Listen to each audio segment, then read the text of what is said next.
it helps us understand, I think, that stigma is manufactured. Stigma is a tool that is used to make people feel poorly, badly. And it's used in economic hardship, it's used in racism, it's used in anti-abortion tactics, right? So everybody's sort of socialized in our country to think they're not the kind of person that would need an abortion, that only good people, blah, blah, blah, finish the sentence, only bad people, blah, blah, blah, right? And once we realize that stigma is just made up, and it's utilized and it's weaponized in some ways, then it's easier to sort of unpack it because so many people have internalized it. You know, they feel like they're the only person they know that's ever had an abortion. So many people, I mean, a huge majority of people, which is why I think we've found ourselves here. It's about power and control and about primarily sort of shaming and keeping women, quote unquote, in their place. And it's not about healthy families and like robust birth outcomes and you know, improving maternal mortality. It's about power and control. And what's happening is devastating women's health outcomes. And it's devastating.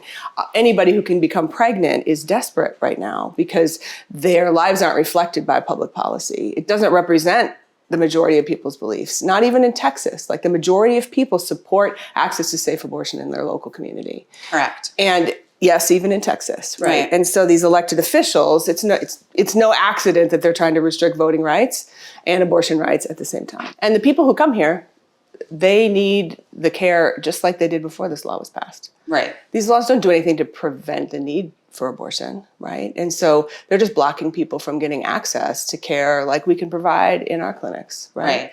And now they're being forced to turn elsewhere. Yeah, it just compounds the hardship that some people will have to take on. I mean, that all people will have to take on, but it varies from person to person what their experience is or what they're capable of financially or what they can manage with childcare and their job and travel. Yeah. And thank God for abortion funds. Yeah.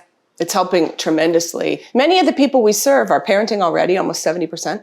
And they're navigating multiple jobs. And it's a pandemic, in case anyone forgot, right? You can sort of forget sometimes in Texas, right? That's part of what our people are navigating. And so you can't just pick up and drive from Austin to Albuquerque. It's like 10 hours each way, right? Sometimes people forget how big Texas is, right? And so people can't take multiple days off work. And so for many communities, it's forcing people to have a pregnancy, to carry a pregnancy to term, to deliver, and to parent when they don't feel ready to.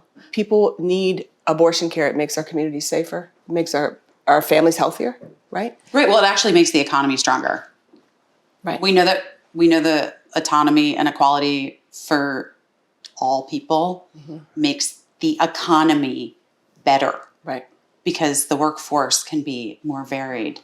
Right. And honestly, we need more women in church. And we need to listen to people's stories and not just like abstract things away from real people's lives and real people's values, you know? Abortion for many people is an act of love and it's an act of compassion and kindness. And people are vilified in ways that are really damaging.